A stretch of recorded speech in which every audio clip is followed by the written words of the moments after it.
नमस्कार बच्चों, आज हम एक और नई वीडियो लेकर आपके समक्ष प्रस्तुत हुए हैं। जैसे चलिए आगे के प्रतिरूपों की ओर बढ़ते हैं। चौथा प्रतिरूप है क्रमागत प्राकृत संख्याओं का योग। कोई ऐसी क्रमागत प्राकृत संख्या होगी दो जिनका योग एक वर्ग संख्या के रूप में होता है।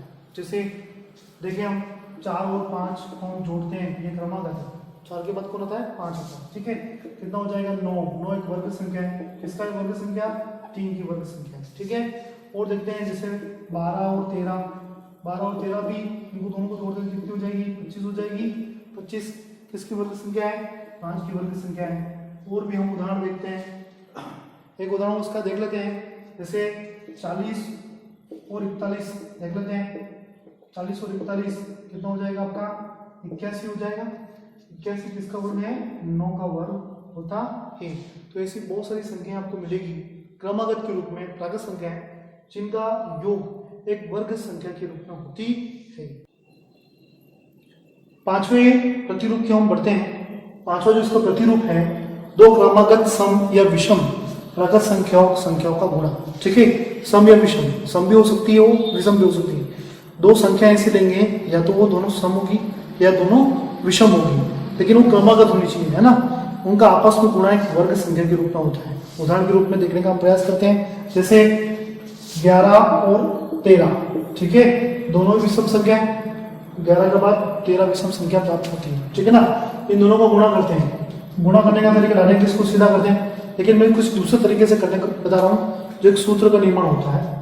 11 को हम कैसे लिख सकते हैं? 12 माइनस 1, मतलब 12 में से 1 घटाएंगे तो 11 प्राप्त हो जाएगा, इंटू 13 को हम कैसे लिख सकते हैं? 12 प्लस 1, मतलब 12 में 1 जोड़ेंगे तो 13 प्राप्त हो जाएंगे। तो दोनों की एक ही बात है। 12 माइनस 1 बराबर कितना? 11, और 12 प्लस 1 मतलब कितना? 13। ठीक है, तो इन दोनों को हम गुणा करते हैं नॉर्मली। तो इसको गुणा कैसे प्राप्त होता है? 12 का 12 में गुणा डायरेक्टली हम करते हैं, तो कितना प्राप्त होता है? 144, आपको पता ही है। ठीक है ना। और 12 का फिर 1 में करते हैं तो कितना आ जाएगा? प्लस का 12 आ जाएगा। फिर माइनस 1 का 12 में करेंगे तो माइनस के 12 एकम 12, और 1 का 1 में करेंगे तो कितना आ जाएगा?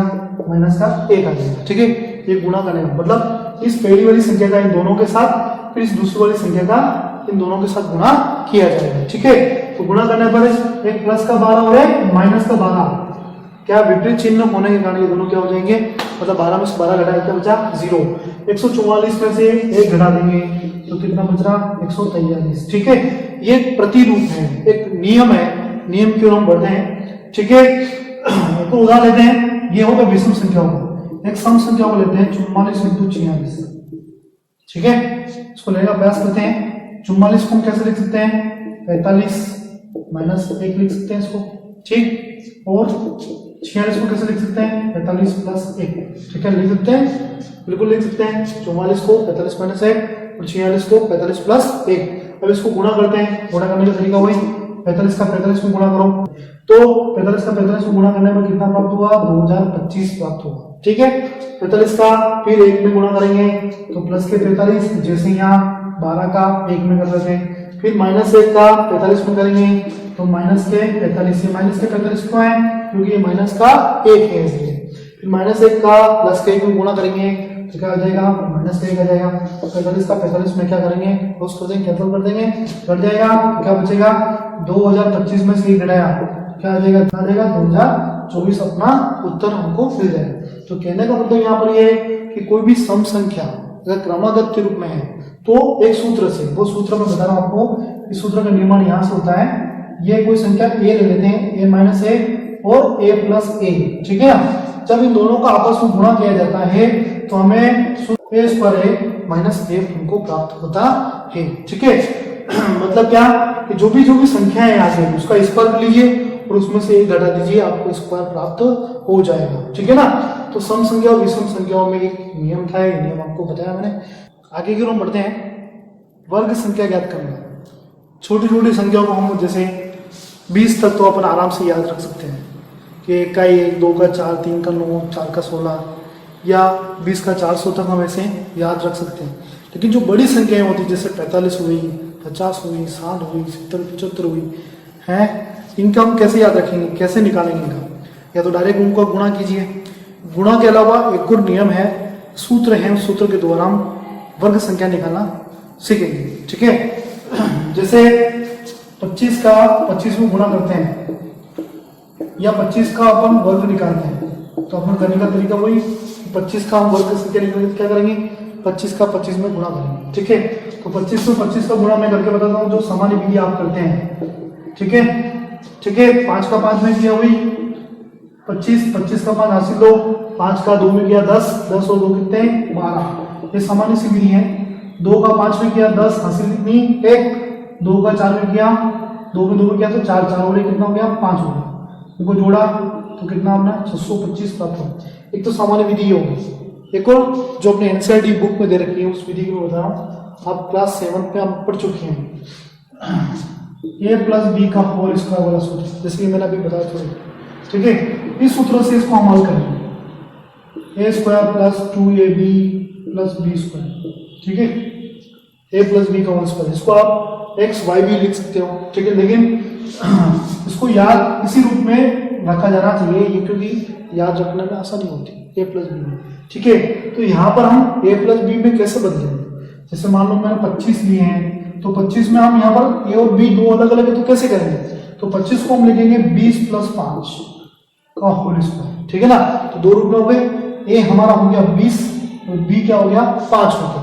अब इस सूत्र से हम इसका या इसकी वर्ग संख्या निकालने वाले हैं। ठीक है, तो a कौन हो गया अपना 20 हो गया और b कौन हो गया 5 हो गया। ठीक है, इस सूत्र का प्रयोग करते हैं हम, मैं सूत्र वापस लिख देता हूँ, a प्लस बी का होल स्क्वायर बराबर a square plus 2ab plus b square. ठीक है, ये सूत्र लिख दिया है, इस सूत्र में अपन क्या करते हैं मान रखने वाले हैं। ठीक है, a प्लस बी कौन हो गया 20 प्लस 5 का होल स्क्वायर। ठीक, यहाँ पर 20 b 5, a मतलब ये कौन है 20, 20 का क्या हो जाएगा स्क्वायर हो जाएगा, मतलब 20 का वर्ग। ठीक, प्लस 2 ये सब गुणा में a और b, a यहाँ पर कितना है 20 इंटू b कितना है यहाँ पर 5 रख दिया, प्लस का प्लस और b मतलब कितना है 5 का वर्ग मतलब 5 का स्क्वायर। ठीक, सूत्र में मान रखने पर इसकी हम गणना करते हैं, 20 का स्क्वायर 20 का वर्ग कितना होता है आपको पता है, कितना होता है 400, मैंने बताया, एक 0 का डबल 0 बन जाता है, तो 2 का कितना हो जाएगा 4 हो जाएगा। ठीक, प्लस अब इसका गुणा कर दे, 20 में 5 का गुणा किया, 20 पंजे 100, 100 में 2 का किया कितना हो गया 200 हो गया, प्लस 5 का वर्ग कितना होता है 25 होता है। अब इनको जोड़ोगे 400 200 600, 600 में 25 जोड़ा कितना हो गया 625। तो इस सूत्र के माध्यम से भी आप इसको हल कर सकते हैं, वर्ग संख्या ज्ञात कर सकते हैं। आपकी किताब में भी प्रश्नावली 6.2 में पहला प्रश्न दिया गया है, इसी विधि से आपको उसको हल करना है। ठीक है, और भी एग्जाम्पल दिए गए हैं, उनको आप हल करने का प्रयास कीजिए। अब वर्ग संख्या में आगे अगर हम बढ़ते हैं, एक स्पेशल प्रतिरूप होता है, विशेष प्रतिरूप, केवल 5 के इकाई के अंक वाले में, उससे आप जल्दी वर्ग संख्या निकाल सकते हैं। ठीक है, जैसे 5 हुआ, 15 हुआ, 25 हुआ, 35 हुआ, 45 हुआ, या और भी कोई संख्या 105 हुई, ऐसी संख्या अगर आती है उनका वर्ग निकालना बहुत आसान था।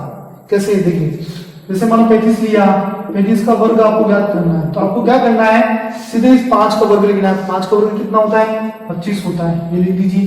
ठीक है, अब आपको क्या करना है, आगे संख्या को कौन बची है 3 के आगे आने वाली संख्या कौन होती है, 3 के बाद कौन सी आती है 4, तो इन दोनों का गुणा करना है, 3 इंटू 4 कितना हो जाएगा अपना, 3 में 4 गुणा के कितना 12 और ये कितना हो जाएगा 25।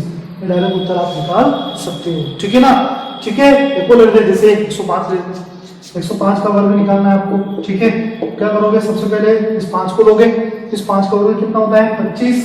ठीक, और आगे कितना बचा, दोनों संख्या लेनी पड़ेगी एक साथ में, 10 के आगे कौन सी संख्या आती है 10 के बाद 11।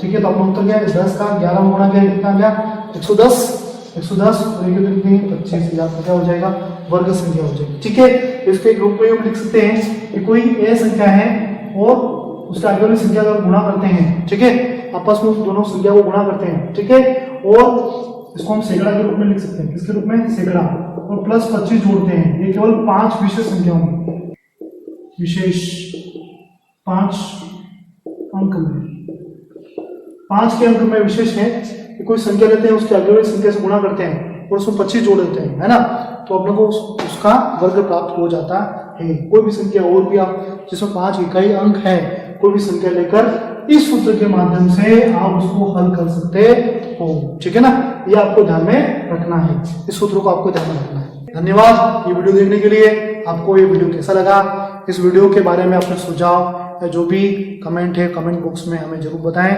और कोई भी इस प्रश्नवाली से या इस पाठ से चैप्टर से संबंधित कोई भी समस्या है तो हमें जरूर बताएं, हम उसका हल आप तक पहुंचाने का प्रयास करेंगे। धन्यवाद। ऐसे ही हमारे वीडियो देखते रहिए और हमारे चैनल को सब्सक्राइब और इस वीडियो को लाइक जरूर करें। धन्यवाद।